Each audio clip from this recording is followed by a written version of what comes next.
Good morning everyone. এখন সময় ঘড়িতে ভোর 4:45।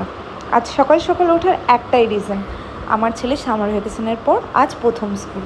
ঘুম থেকে উঠেই ফ্রেশ হয়ে আগে এই জায়গাটায় এসে দাঁড়াই। অনেক মন খারাপ অনেক সময় ভালো হয়ে যায়।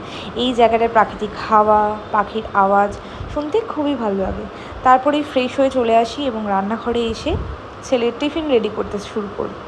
আমার ছেলের ফেভারিট খাবার ভাবলাম আজ বানিয়ে দেবো, ম্যাগি।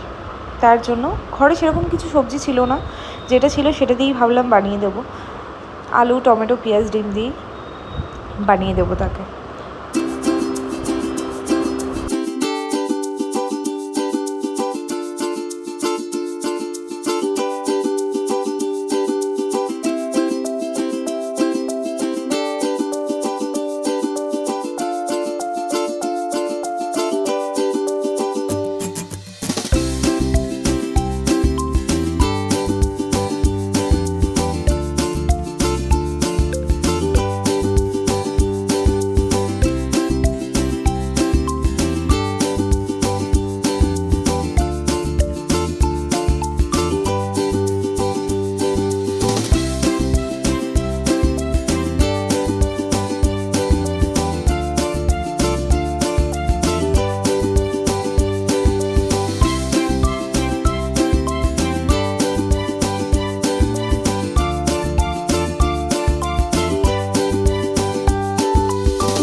কি জানেন তো, আমার ছেলের সবথেকে ফেভারিট খাবার হচ্ছে ম্যাগি। তাকে যদি সারাদিনে সারাক্ষণ যদি ওকে ম্যাগি দেওয়া হয়, সারাক্ষণই ম্যাগি খাবে, এতটাই ও ম্যাগি খেতে ভালোবাসে। কিন্তু জানি ম্যাগি খাওয়াটা এতটা ভালো নয়, কিন্তু কিছু করার নেই, তাকে বারণ করলেও সে শোনে না, তাকে দিতেই হবে। সে যদি না খায় ম্যাগি, তার যেন কেমন একটা হয়। তাই ভাবলাম আজ তার টিফিন বক্সে তার ফেভারিট খাবারটাই তৈরি করে তাকে দিয়ে দিই।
একটা জিনিস কি তোমরা খেয়াল করলে, রান্না করতে করতেই মাঝে মধ্যে আমি সময়টা দেখে নিচ্ছি, কারণ সময়ের মধ্যেই সব কিছু আমাকে তৈরি করতে হবে।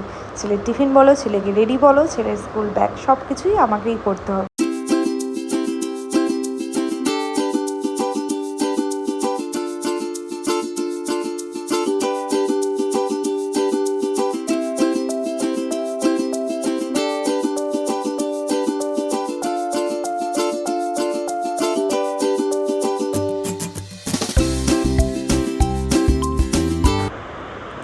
চলুন, ম্যাগি আমার রেডি, তার টিফিন বক্স প্যাক করে দিই। শুধুই ম্যাগিটা দিই না, সাথে কোনো মিষ্টি বা বিস্কুট থাকলে দিয়ে দিই।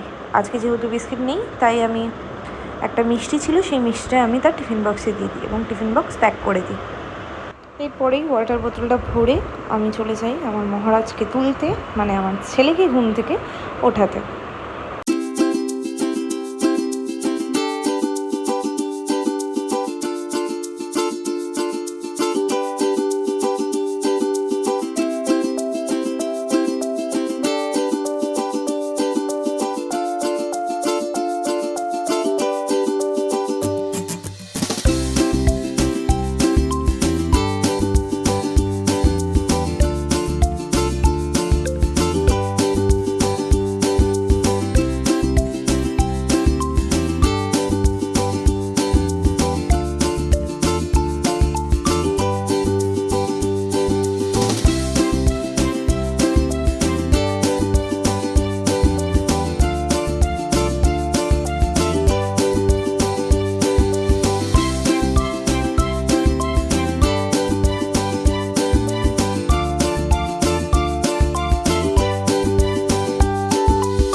যেমনটা ভিডিও শুরুতেই তোমাদেরকে জানালাম যে বইয়ের রুটিন ওয়াইজ আমাকেই সব রেডি করে দিতে হয় এবং তাকে রেডিও পর্যন্ত আমাকেই করতে হয়। তাকে রেডি করে আমি রেডি হয়ে চলে আসলাম।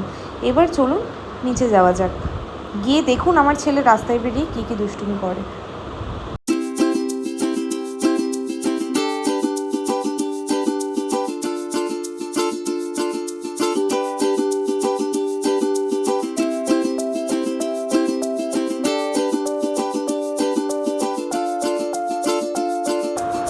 চলুন, স্কুল বাস এসে গেছে, তাকে টাটা করে ঘরে চলে আসলাম স্নান করে। এবার একটাই কাজ আমার, সেটা হচ্ছে ঠাকুর দেওয়া। ঠাকুর দেওয়া মানে আমার বাড়িতে গোপাল ঠাকুর আছেন এবং তাকে তুলে তার সাথে একটুখানি গল্প করলাম এবং তাকে জল দিলাম, দিয়ে এবার তাকে স্নান করিয়ে রেডি করিয়ে পুজোটা দিয়ে দেবো। দেখতেই পাচ্ছ ঠাকুরের জায়গাটা পরিষ্কার করে নিচ্ছি। প্রথমেই যা যা থালা বাসন যা যা ছিল কালকের সব নিয়ে গিয়ে ধুয়ে নিয়ে চলে আসলাম এবং গোপালকে স্নান করাবো।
বারবার ফোনে তাকানোর একটাই উদ্দেশ্য, যেহেতু ক্যামেরাটা যদি অন থাকে আমার ফোনে সাউন্ড হয় না, তো ওই কারণেই বারবার আমি ফোনের দিকে তাকাচ্ছি যে কোনো ফোন আসছে কি না। তারপরে ঠাকুরকে ফুল দিয়ে সাজিয়ে দিলাম, একটু সাজিয়ে দেওয়ার পরে ঠাকুরের ভোগটা দিয়ে দিলাম। ভোগ দিয়ে আমার ভিডিওটাকে এন্ড করছি। যদি কিছু ভালো লেগে থাকে প্লিজ লাইক কমেন্ট শেয়ার করে দিও, আর যদি কিছু ভুল হয়ে থাকে প্লিজ অবশ্যই কমেন্টে আমাকে জানিও। আশা করছি তোমাদের ভিডিওটা ভালো লাগবে। আজ প্রথম নতুন একটা কিছু চেষ্টা করলাম, যদি তোমাদের সাপোর্ট পাই এরকম অনেক ভিডিও নিয়ে আবার দেখা হবে। তা আজকের জন্য বাই বাই। সবাই ভালো থেকো, সুস্থ থেকো, সাবধানে থেকো। দেখা হবে নতুন একটা ভিডিওর সঙ্গে খুব তাড়াতাড়ি। টাটা।